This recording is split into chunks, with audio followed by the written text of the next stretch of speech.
What's up, guys? Welcome to episode number 10 of the Sliema Journey series. I've now completed the first 11 games of the season in season number 4. Is it 4? Yeah, season number 4.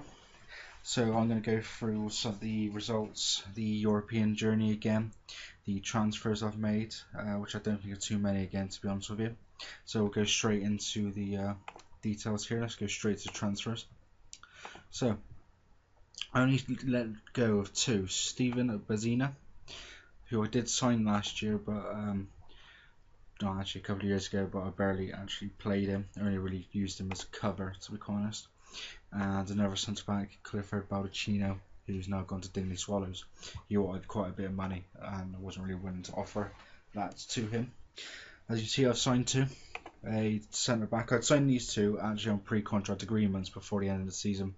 Matthew Mendy from Balzan Youths, even though he's 32. He's not a bad player.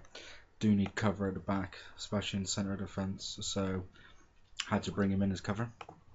And another defender, actually no keeper, sorry, Esquilo, who is actually the reserves manager as well. So he's not too bad, but he's not actually covering for my keeper. He's my main keeper. Unfortunately, I keep having to replace keepers because they keep retiring or they're just not very good. So surprisingly, that is only it for my transfers. So let's go into the fixtures and let's actually check out, first of all, where am I going? Going over here. Let's check out our Europa League qualification and see how it went. So let's actually go this way, these stages.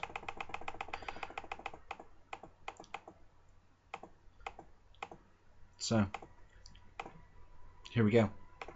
As I remember, I drew Vlasnia, the Albanian club, in the first round. Thought I had quite a chance, and as you can see, I didn't too badly. 2-2. Bardula put Valencia 1-0 up in the first half, so it wasn't too bad. And then Barbetti pulled one back for us in the 59th minute. However, it didn't last very long, as Ketvovic put Valencia 2-1 up 60 seconds later. However, we then pulled one back again through Pablo Gonzalez with 15 minutes to go, and it ended 2-2, which was a great result, to be fair, especially with 2 away goals. Match stats, as you can see, it was all them. 10 shots to 6, 7-2 on target to them, and 56% possession to my 44. So you could say they're a bit disappointed not coming away with anything. As you see just there, Berkukara lost 3-2 at Atarayu, the Kazakhstani club. And let's see if I can find the other club. Can't even remember who it is. Where are you? And who are you? There it is. Oh no, that's Berkukara.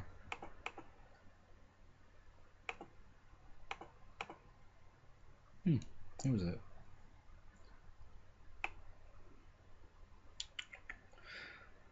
I'm not actually too sure who it is. I think it's Hibernians. There they are, Hibernians, 3-0 Metallurgs. So we're going to the second legs. As you can see, Berkukara beat Atarayu 5-1 in the second leg to go through 7-4. Hibernians unfortunately went out to Metallurgs 1-0. And I went through, beating Vlasnia 3-1. Reksha put Valencia 1-0 up in the 5th minute. However, that didn't even last 10 minutes, as Hoachu got a penalty to pull it level. And then Celia put ourselves 2-1 up with 10 minutes to go before half time. And not only did we hold out, but we actually got a third goal 10 minutes into the second half for Joselito to put us 3-1 up on the night and 5-3 on our gut. And that is how it ended. Stats wise, again, in my favour, just to be fair, 54% possession. There's 13 shots to 9 in my favour and 6 shots to 4 on target. So again, we made it through the first round of the Europa League qualifying. Unfortunately, in the second leg, we do have a hard task against Midtjylland, the Danish team who were in last season's Champions League. So let's see how both us and Berkukara got on. As you can see, we both lost the first leg. They lost 2-0 at A against, and I lost 4-0 against Midtjylland. Kudjegard, I think is how you say it, put them 1 up in the 8th minute. 6 minutes later, Mauritsen made it 2. Kruper put them 3-0 up just before the hour mark, and unfortunately our keeper Kudjatar put us through his own net to give Midtjylland a 4-0 win. Stats wise, 13 shots to 5 in their favour, 7 shots to 2 on target, and it was 57% possession to them. So in the second leg,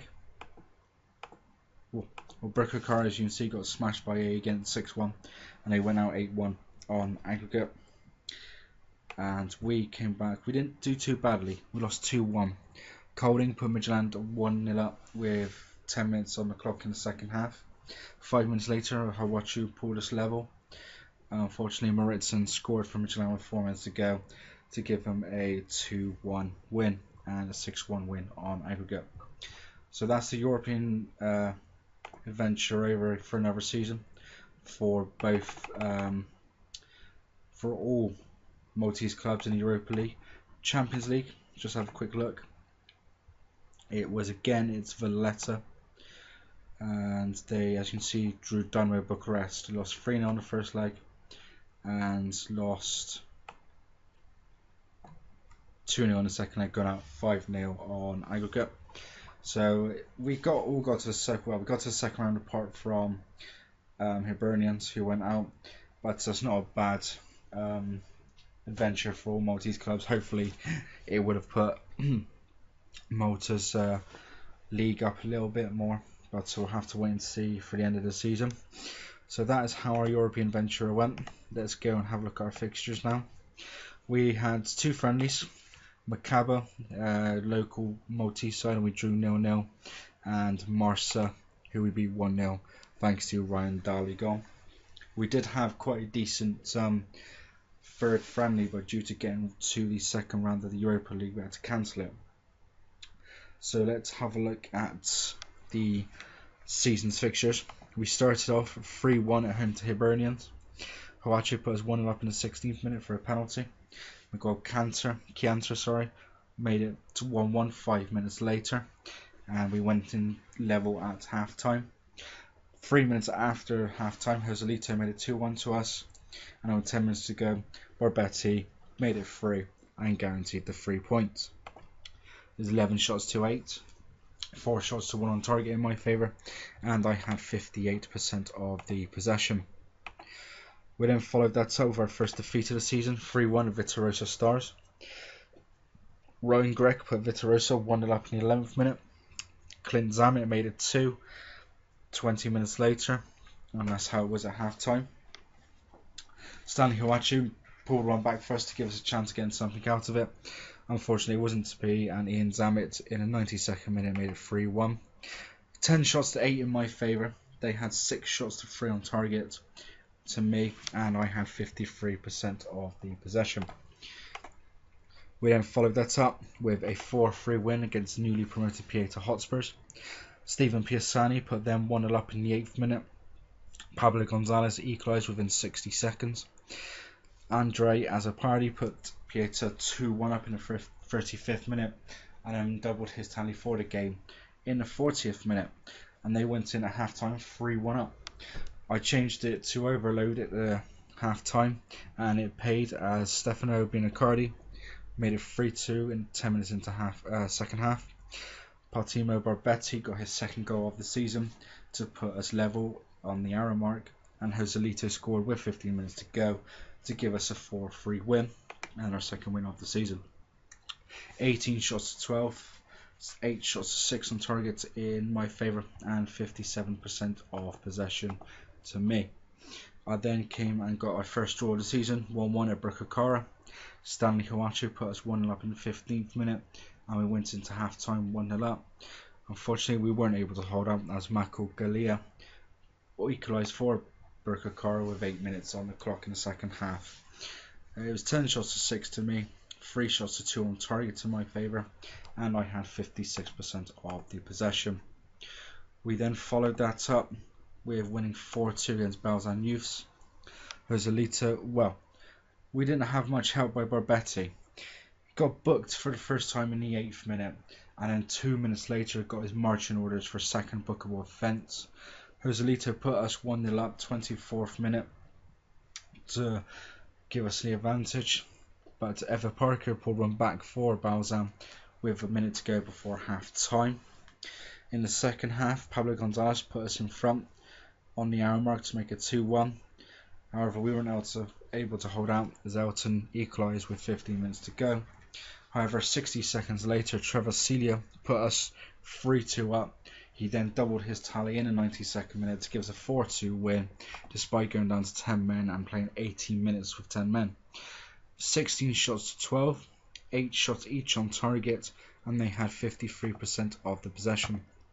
Then followed that up by winning the second game in a row, beating Turkish Rainbows 3-1. Pablo Gonzalez putting us in front in the 25th minute. 15 minutes later, Joselito made it 2-0 before half time, and we went in half time 2-0 up. We then made it 3-0 within 5 minutes as Joselito got his second of the game, and that was it for us. Unfortunately, we conceded in the dying seconds for Leandro Guerrero, but it's enough to give us a 3-1 win.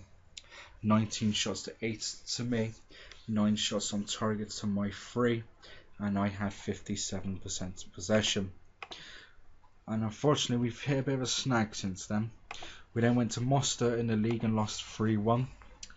Gianluca Calabretti put them 1-0 up in the 11th minute. John Mintoff equalised for me on the half-hour mark.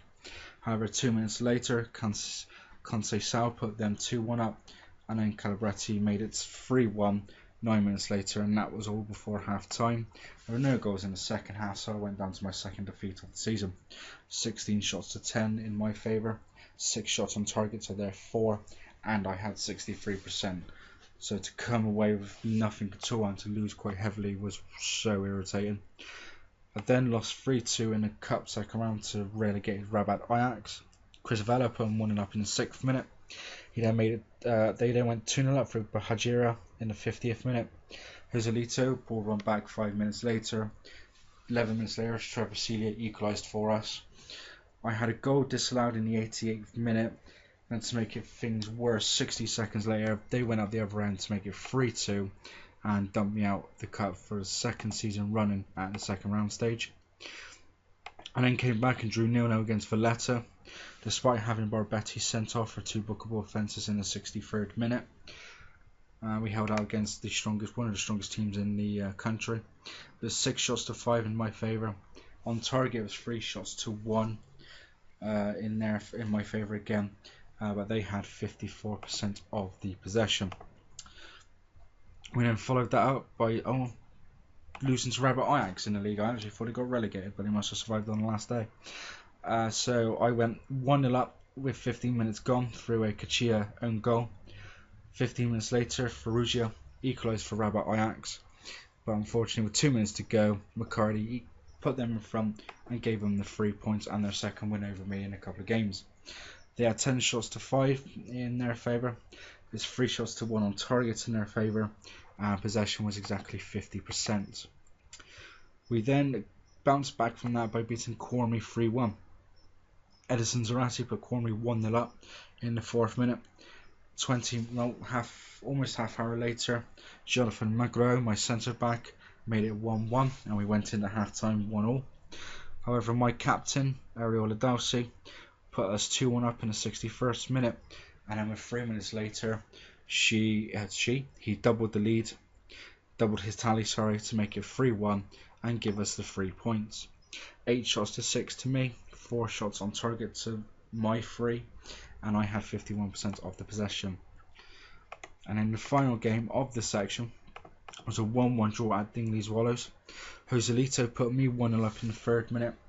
However, on the half-hour mark, Kieran Zammit equalised for them, and that was it for the game. As you can see, I dominated, but just could not get that second goal. 13 shots to 5 to me, 7 shots on targets to their 2, and they had 53% of the possession. So, not a great section. I'm already out of the cup in the second round, and if I remember rightly, Oh no, if I'd won that game, I would have actually had Dingley Swallows in the third round, but it wasn't to be. The league's not too great, as you can see. I'm 5th in the table at the moment. Won 5, drawn 3, lost 3 on 18 points. 4 points adrift of the Europa League places. And surprisingly, the top 2 are Vitarosa Stars, top on 24 points. Rabat Ajax are second with 23 points. And then we've got Valletta in third on 22, and Hibernians 4th on 20, but they do have a game in hand, and that's against Birkirkara. I'm 5th on 18 points. Stats wise for the players, we've got nothing from me, apart from Joselito actually has joint highest assists with Andrew Cohen and Dyson Falzon on 6, and shots on target ratio is 56%. My leading scorer, I believe, is... oh, that's my reserves. I believe it's Joselito, I think. It's, yeah, Joselito on 8, and then Hoachu on 5. So, not bad, to be honest. We had a decent run in the Europa League again. Hopefully that'll push us up the coefficient rankings and hopefully improve the Maltese Premier League's rankings as well. Cut just straight out in the first round or second round again, so board would not be best pleased with that. And it's not a great season so far, but we've got 20 odd games to go. So with that in mind, we've got 1, 2, 3, 4, 5, 6, 7, 8, 9, 10, 11. So after the Valletta away game, I will be doing the next recording. So with that in mind, guys, leave some likes, leave some comments, subscribe, and tune in next time for the second section of games, and let's hope we improve our league standings. I would like to get into Europe again and make it 4 seasons running. Hopefully the Champions League, get a bit of money in the bank as well. But until then, guys, take it all steady, and I will see you next time.